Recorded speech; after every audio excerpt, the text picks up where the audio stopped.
السلام علیکم ورحمۃ اللہ وبرکاتہ۔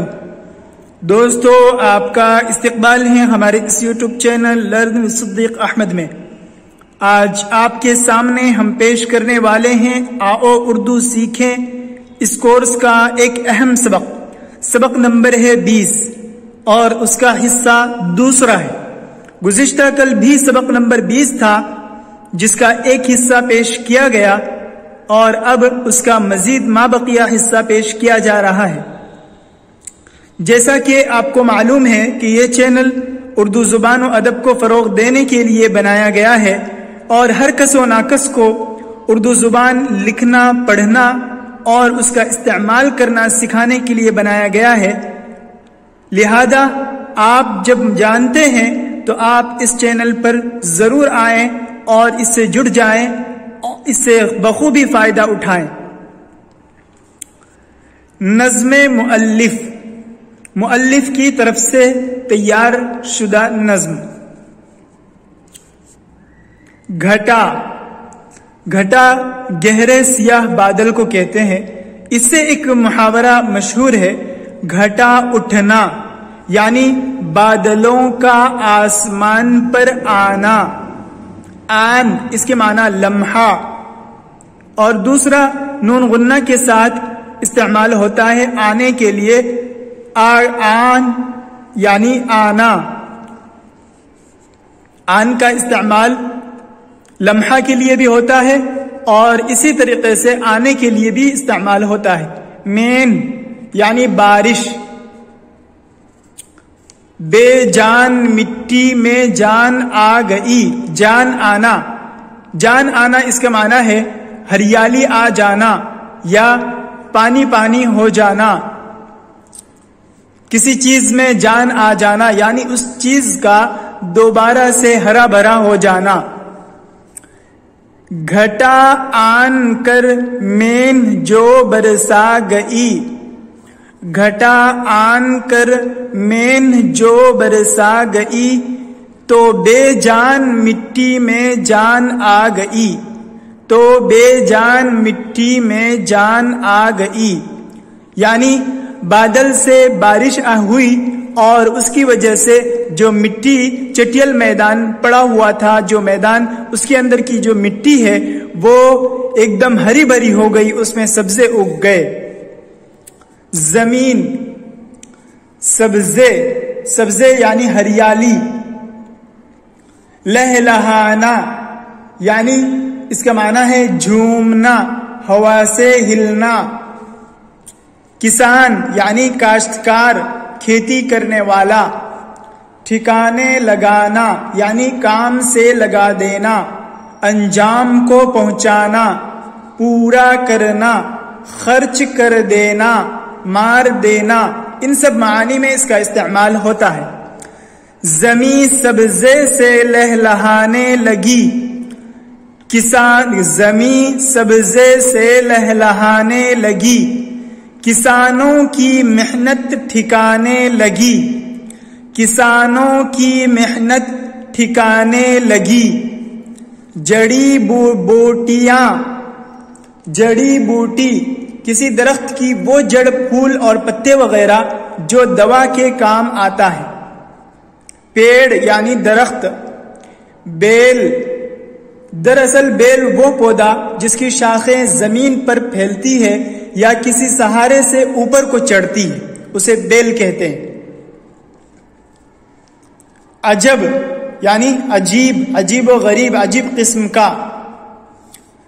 جڑی بوٹیاں پیڑ آئے نکل، جڑی بوٹیاں پیڑ آئے نکل، عجب بیل ہے اور عجب پھول پھل، عجب بیل ہے اور عجب پھول پھل۔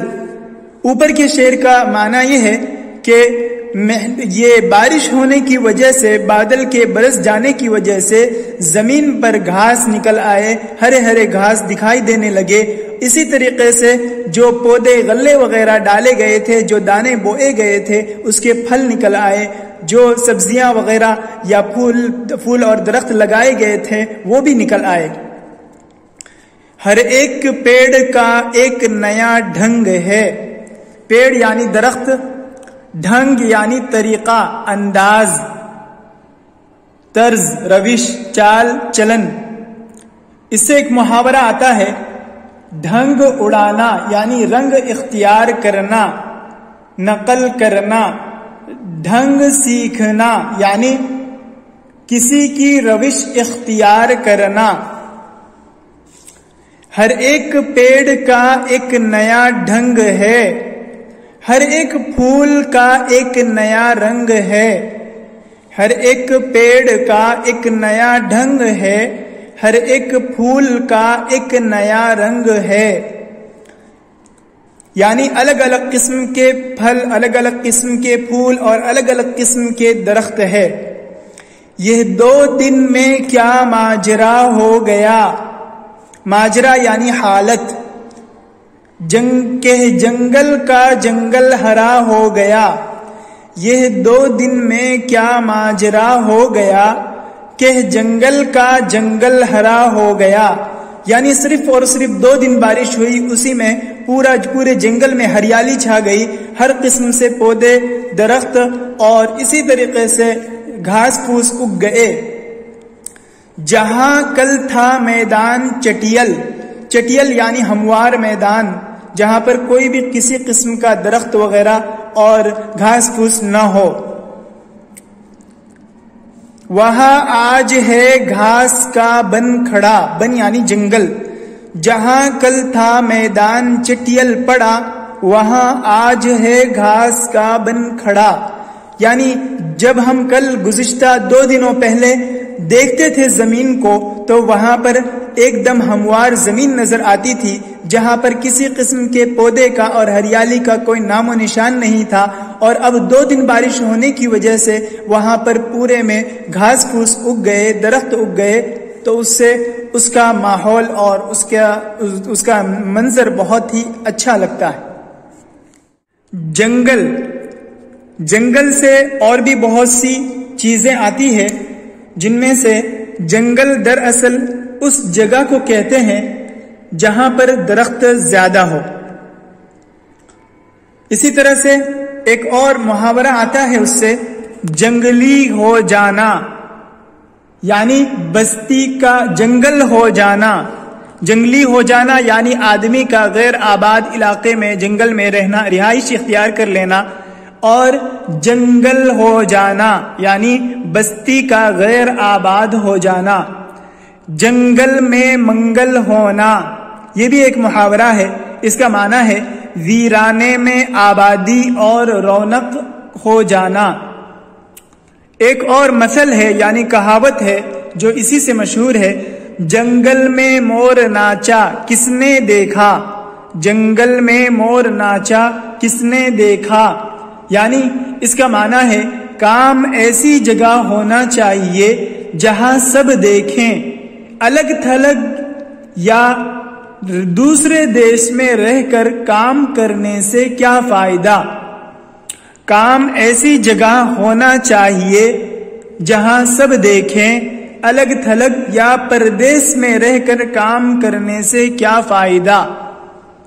چٹیل میدان، اس کے معنی وہ میدان، وہ جگہ جہاں کوئی سایہ دار درخت نہ ہو۔ پھدکنا، اس کا معنی کودنا، اچھلنا۔ ہزاروں پھدکنے لگے جانور، ہزاروں پھدکنے لگے جانور، نکل آئے گویا مٹی کے پر، نکل آئے گویا مٹی کے پر۔ جیسا کہ ہم اس کا استعمال کرتے ہیں، کوئی آدمی بہت زیادہ آگے بڑھ جاتا ہے، ترقی کر جاتا ہے، تو کہتے ہیں اس کے تو پر نکل آئے ہیں۔ اسی طریقے سے مٹی میں جب اس طریقے کی ہریالی آ جائے اور اس ہریالی کو دیکھ کر کے جانور آنے لگے، اس پر چرند پرند آنے لگے، تو ایسا اس وقت کہا جاتا ہے کہ مٹی کے پر نکل آئے۔ باغوں میں یعنی باغیچہ، باغوں میں عجیب بہار آ رہی ہے۔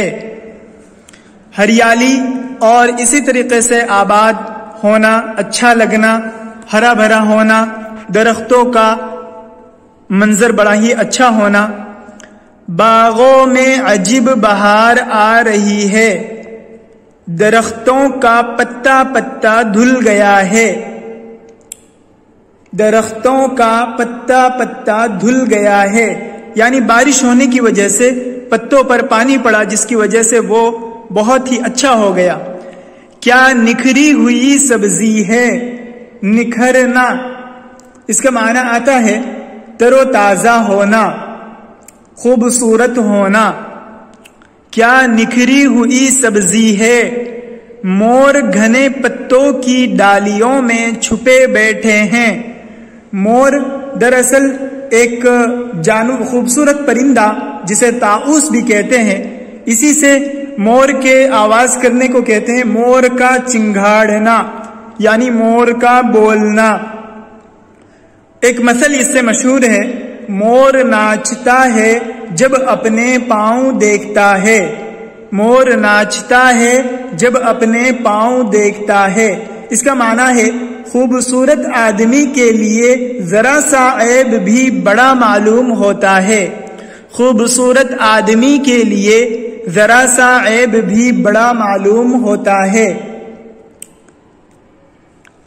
مور گھنے پتوں کی ڈالیوں میں چھپے بیٹھے ہیں.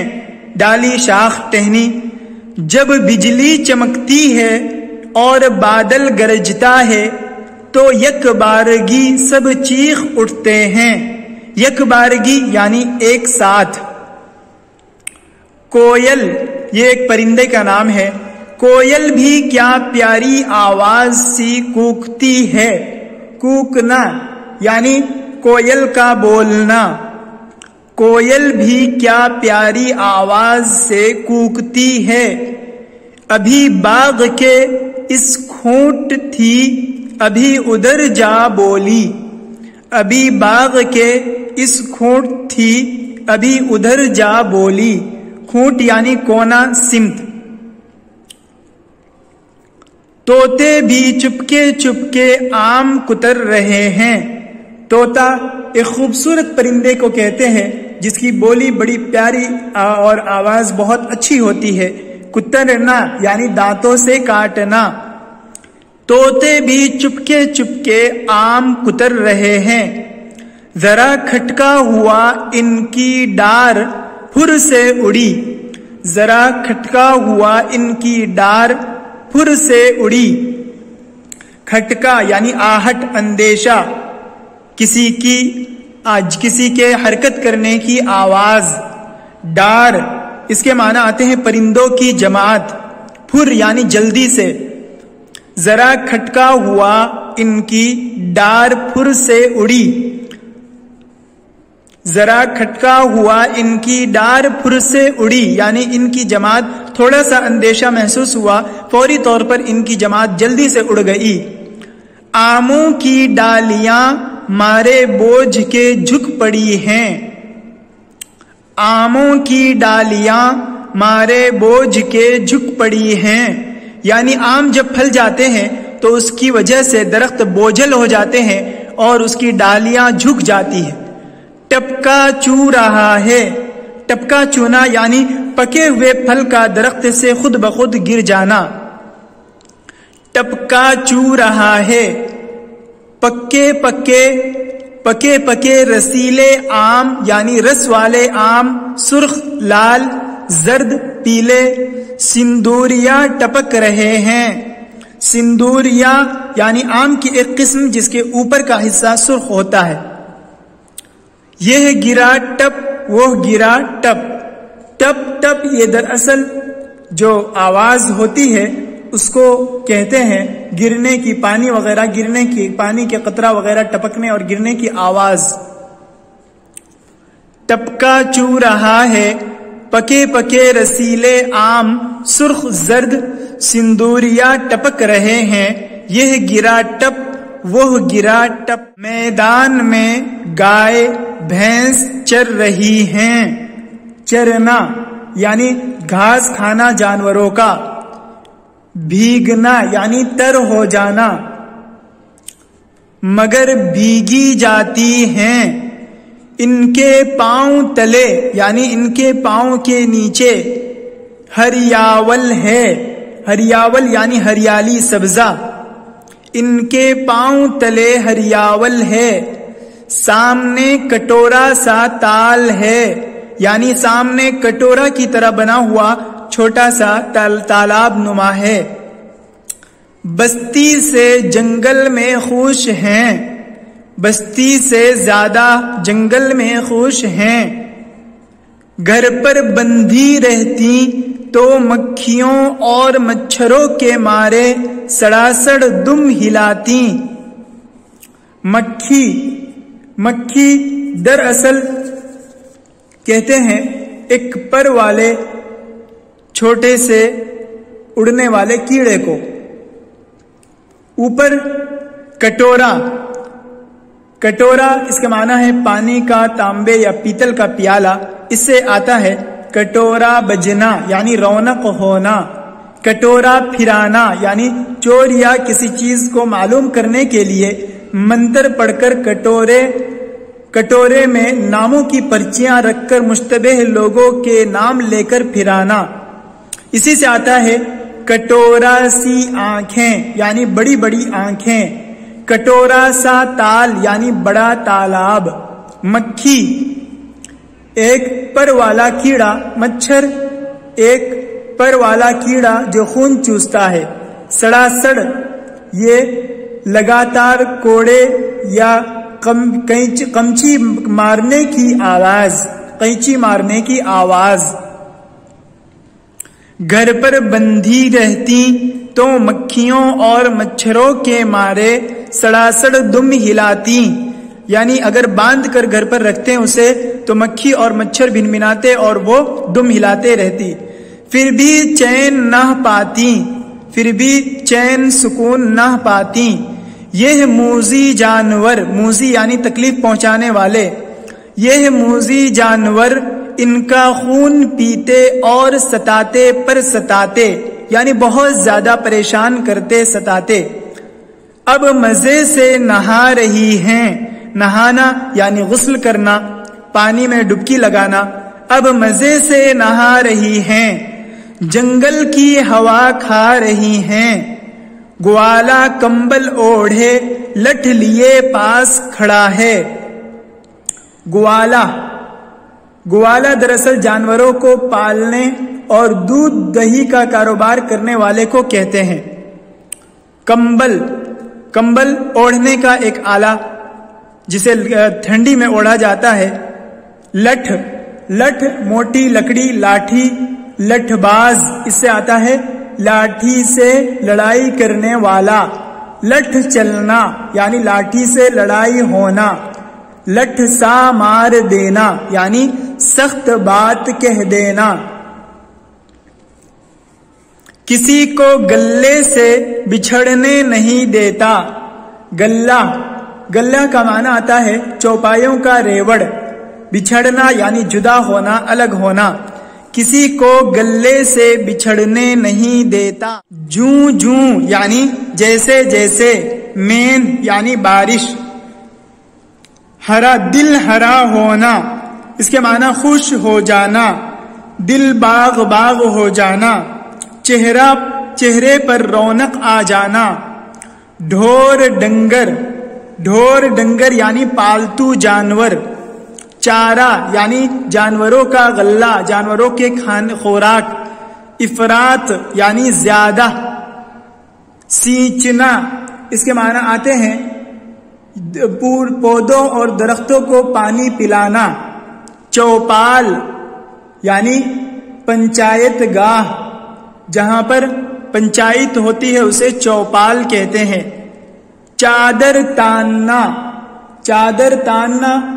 دراصل اس کا معنی آتا ہے ایک معنی ہے چادر تان کر سونا، یعنی بے فکر ہو کر سونا، اطمینان سے زندگی گزارنا، یہ ایک محاورہ ہے۔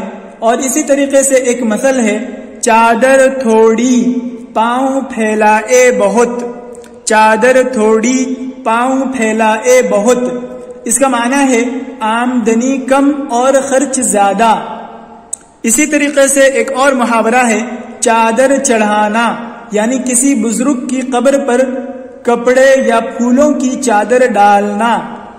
اسی سے آتا ہے چادر اتارنا، یعنی عزت اتارنا۔ اور مکھی سے کچھ محاورے آتے ہیں جو پچھلے جملوں میں رہ گئے، وہ یہاں پیش کیے جاتے ہیں۔ مکھی اڑا دینا، یعنی اچٹتا ہوا سلام کرنا۔ مکھی پر مکھی مارنا، یعنی بے سمجھے بوجھے نقل کرنا۔ اس سے ایک لفظ ہے مکھی چوس، یعنی نہایت کنجوس۔ مکھی چھوڑنا اور ہاتھی نگلنا، یہ ایک مثل ہے، یعنی کہاوت ہے، مکھی چھوڑنا اور ہاتھی نگلنا، یعنی چھوٹی باتوں میں دیانتداری جتانا اور بڑی باتوں میں بے ایمانی کرنا۔ مکھی کی طرح نکال دینا، یہ ایک محاورہ ہے، مکھی کی طرح نکال دینا یعنی بالکل واسطہ نہ رکھنا۔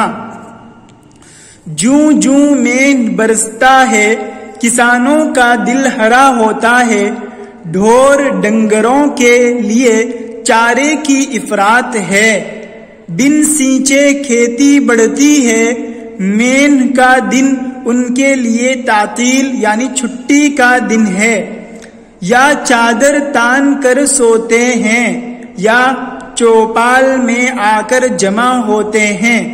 یہ کچھ اردو زبان سے متعلق الفاظ تھے جن کو استعمال کیا گیا، ساتھ ہی ان کے معانی، ان سے ملتے جلتے محاورے اور مثل یعنی کہاوت پیش کیے گئے۔